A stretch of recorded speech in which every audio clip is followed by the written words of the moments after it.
तो छत्रपति संभाजी महाराज जी के ऊपर एक छावा मूवी आ रही है, लेकिन उसको लेकर है ना बहुत सारे पोलराइज ओपिनियंस देखने को मिल रहे हैं, क्योंकि कई लोग खुश है कि छत्रपति संभाजी महाराज जी के ऊपर एक बिग बजट बॉलीवुड मूवी आएगी जो दुनिया के कोने में पहुंचेगी, और एक जो दूसरा वर्ग है वो भी वही चाहते हैं। लेकिन उनका कहना है कि ये छत्रपति संभाजी महाराज जी के लिए एक बोल्ड टेक लेकर बहादुरी के साथ वैसी है जैसी रही है, यानी औरंगजेब को क्रूएल दिखाना हो, या फिर छत्रपति संभाजी महाराज 40 दिनों तक टॉर्चर होकर भी उन्होंने कन्वर्ट होने से मना कर दिया, देश और धर्म के लिए जान दे दी, तो उनको धर्मवीर दिखाएंगे। ऐसे लेकर उनके क्वेश्चन है मन में, कह लो कुछ रिव्यूअर्स ने, जो फेमस रिव्यूअर है राइट विंग के, उन्होंने कहा भी है जो उनकी चीजें दिखी, एक तो डांस करते हुए नहीं दिखाना चाहिए था, दूसरा हिंदू स्वराज्य नहीं है कहीं पर भी ट्रेलर में, यानी जो डायलॉग था हे राज्य हवे ही श्रींची इच्छा, वो पूरा डायलॉग ऐसा है कि हे हिंदू स्वराज्य हवे ही श्रींची इच्छा। तो ये 2 पॉइंट था, और तीसरा पॉइंट था कि ये ऐसा ना दिखा दे कि तब के राजा तो राज्य के लिए लड़ाई करते थे, तो औरंगजेब को प्रोडक्ट ऑफ हिज टाइम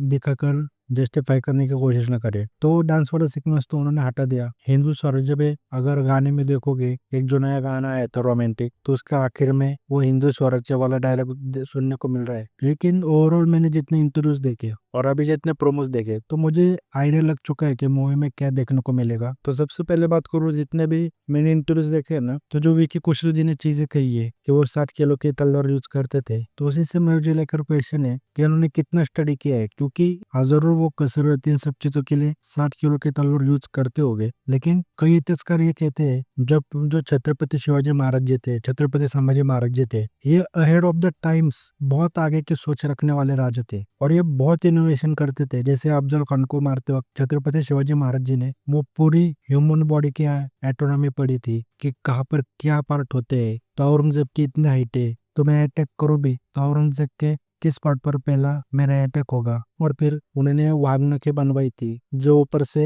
हाथ में पहनो तो दिखती थी अंगूठी जैसी, रिंग जैसी, लेकिन अंदर से एक धारदार शस्त्र हथियार था। तो ये जो राजे थे वो इनोवेटिव लोग थे। तो जो इतिहासकार भी कहते हैं ना, इन्होंने हल्की तलवारें बनाई थी ताकि स्टेमिना बढ़े, ताकत बढ़े, चपलता बनी रहे। और इम्पैक्ट जो ऐसी कई रील्स भी बन रही थी, नो डाउट हम सबको प्राउड है, लेकिन इस प्राउड के चक्कर में ये नहीं होना चाहिए कि जो छत्रपति शिवाजी महाराज, छत्रपति संभाजी महाराज जी ने चीजें की थी वो साइडलाइन हो जाए, कि उन्होंने दिमाग लगाकर नीवेज बनवाई उस वक्त। मतलब जो रिवर्स इंजीनियरिंग होती है वो छत्रपति शिवाजी महाराज जी ने उस वक्त की थी। तो रिवर्स इंजीनियरिंग क्या होती है, तो जब अंग्रेजों से उन्होंने बोट्स ली थी, तो उनका एक एक पार्ट निकल कर उन्होंने देखा था कि क्या पार्ट्स है, फिर उनको फिर से जोड़ा, तो उनको अंदाजा लगा कि बोट कैसे बनती है। इसको रिवर्स इंजीनियरिंग कहते हैं। तो इनोवेटिव लोग थे। तो मुझे तो सबसे पहले वही हाल दिख रहा है जो अक्षय कुमार का पृथ्वीराज के वक्त था। रिसर्च के मामले को लेकर कह रहा हूँ मैं। एक्टिंग वाइज विकी कौशल जी ने जो एक्शन सीन्स को होगा में अच्छा क्या है, और बाकी जो डायरेक्टर्स है लक्ष्मण नोटेकर, उनकी बातें सुनोगे तो महाराष्ट्र नेम और रायगढ़ से है शायद, तो उनको पूरा इतिहास भी पता है। और जो इंटरव्यू देखोगे ना उनके, तो वो बोल रहे हैं कि छत्रपति संभाजी महाराज हिंदू स्वराज्य के लिए लड़े। तो जो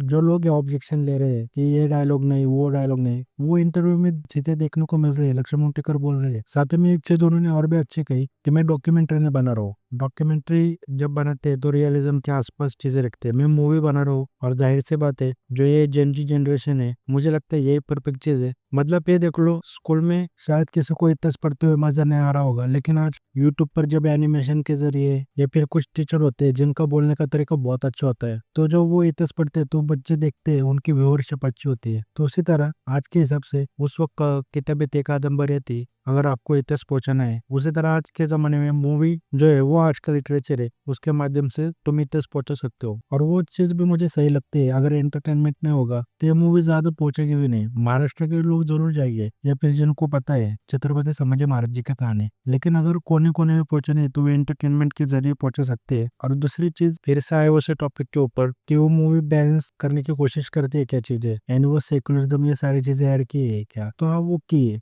अब अगर प्रोमो देखोगे, ट्रेलर देखोगे, तो उसी से पता चल जाता है। प्रोमो देखोगे तो उसी में यही सुनने को मिल रहा है, छत्रपति शिवाजी महाराज जी का सपना, छत्रपति शिवाजी महाराज जी के लिए मराठनी चांदी। तो बेसिकली जो एक चीज होती है कि ज्यादातर ये दिखने वाला है इसमें कि उस वक्त के जो राजे थे वो अपने राज्य के लिए लड़ाई लड़ते थे। ऐसे ही कुछ टाइप हमें देखने को मिलने वाला है, क्योंकि छत्रपति शिवाजी महाराज खुद के लिए नहीं लड़ रहे थे, वो जनता के लिए लड़ रहे थे, हिंदू स्वराज्य के लिए लड़ रहे थे। और मावली उनको पता था हिंदू स्वराज्य के लिए छत्रपति शिवाजी महाराज जरूरी है, तो छत्रपति शिवाजी महाराज जी के साथ हिंदू स्वराज्य के लिए लड़ रहे थे। तो हाँ वो चीजें बैलेंस होने वाली है। ट्रेलर प्रोमोस देखोगे तो पता चल जाएगा कि बैलेंस करने की कोशिश की है। लेकिन अब एक चीज हमें ये भी सीखनी पड़ेगी कि पूरे एक इको सिस्टम होता है और ये डायरेक्टर होते हैं राइटर होते हैं, उनको इस इंडस्ट्री में रहना है। आप संदीप रेड्डी वंगा का ले लो, वो जो क्रिटिक्स है, वो जो पूरे इको सिस्टम है, उसके खिलाफ संदीप रेड्डी वंगा ने एक मूवी बना दी। तो संदीप रेड्डी वंगा के पीछे कैसे पड़ गए थे ये, वो तेलुगु डायरेक्टर है इसलिए उन्होंने फिक्र नहीं की, वो भी भिड़ गए इनसे। लेकिन किस तरह इनके पीछे पड़ गए थे देखो आप, पूरे क्रिटिक। वो बॉलीवुड के होते तो उनको बर्बाद किया जाता। वो है आप ले लो लव रंजन, एक जो डायरेक्टर थे, प्यार का पंजनामा में ऐसी मूवीज बनी। अब आप सोचोगे उसमें क्या गलत था, लेकिन उनके पीछे भी ये पूरे इकोसिस्टम पड़ गया, क्रिटिक्स पड़ गए। और आप देखोगे उनके पास मूवीज नहीं है क्योंकि क्रिटिक्स थे। रणबीर कपूर के साथ शायद उनकी मूवीज आई थी, तो रणबीर कपूर को भी उसमें घेर लिया कि तुम मिसोजिनिस्ट डायरेक्टर के साथ कैसे काम कर सकते हो। तो ठीक है यार, उनको भी रहना पड़ता है और ऐसे में इनको चीजें बैलेंस करनी पड़ती है। बस अब यही चाहोगे कि इसमें छेड़छाड़ ना हो ज्यादा, क्योंकि देखोगे अजय देवगन जी ने भी जब सूबेदार तानाजी मालुसरे जी के ऊपर मूवी बनाई थी, तो वो मूवी लिटरली अजय देवगन के करियर की highest box office collection movie है। और अजय देवगन ने कहा था कि मैं ऐसी और मूवीज लाऊंगा, सोचो highest box office collection movie, और अजय देवगन जी ने कहा था कि ऐसे और मूवीज लाऊंगा, फिर भी उन्होंने वापस नहीं लाई मूवीज, जबकि उनके पास अच्छे खासे प्रोजेक्ट्स नहीं है। वो रीजनल मूवीज का रीमेक करते, साउथ की मूवीज का रीमेक करते, कई करने में क्या, लेकिन फिर क्यों ना आए वो हिंदू स्वराज्य के जो इतने मावड़े थे उनके ऊपर मूवीज बनाने के लिए आ गए। क्योंकि जब तानाजी में आई थी तो आपको सुनने को मिला था कि वो सारा इकोसिस्टम उनके पीछे पड़ गया था, इस मूवी में ये फोबिया है, वो फोबिया है, जबकि वो मूवी भी पूरी बैलेंस करके दिखाई थी। तो मैं समझ सकता हूँ और इसी के लिए मैं मूवी को सपोर्ट करूंगा, क्योंकि ये मूवी आने के बाद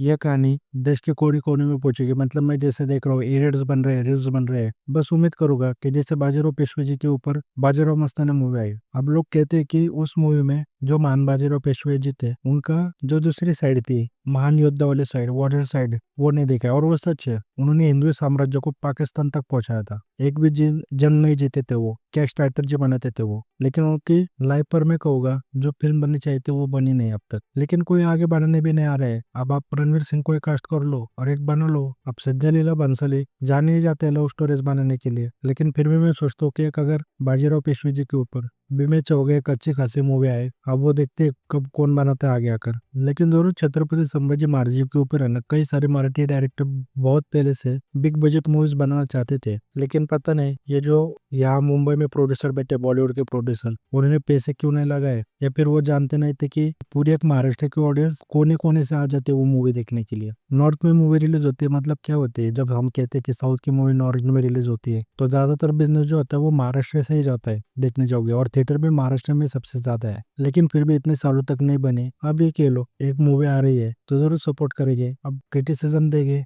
तो फिर कोई ऐसी मूवी बनाने की हिम्मत नहीं करेगा, ये भी एक बात है। तो मूवी देखने के बाद देखते हैं क्या मूवी में देखने को मिलता है, और जरूर अगर कुछ छेड़छाड़ हुई होगी तो जरूर इस मूवी को क्रिटिसाइज करेगी। बाकी इसके ऊपर कश्मीर महाजन जी जो है, जिन्होंने छत्रपति संभाजी महाराज जी की भूमिका सबसे बढ़िया निभाई, जब जितने भी मैंने परफॉर्मेंस देखे उसमें सबसे बढ़िया भूमिका कश्मीर महाजन जी ने निभाई है। तो उन्होंने कहा है कि वो एक मूवी लाएंगे और उसमें को पैन इंडिया पर रिलीज करेंगे, अदर लैंग्वेजेस में बनेगी यानी, लेकिन मराठी में बनाएंगे। जो चीज मुझे अच्छी लगी, क्योंकि जो संभाजी महाराज थे, छत्रपति शिवाजी महाराज थे, वो मराठी ही बोलते थे देखने जाओगे तो। जो उनकी राज्य की भाषा थी, राज्य व्यवहार भाषा थी, वो मराठी ही थी। तो मैं छावा के लिए अभी एक बात करूँ तो छावा के लिए मैं एक्साइटेड तो जरूर हूँ। फर्स्ट डे फर्स्ट शो मेरा बुक है। इनफैक्ट मैं कहूँगा साउथ जैसी चीजें यहाँ पर भी होनी चाहिए। साउथ में जैसे वो वहाँ पर रात के शो भी लगते हैं, तो वैसे भी कुछ चीजें होनी चाहिए कुछ मूवीज के लिए हमारे यहाँ।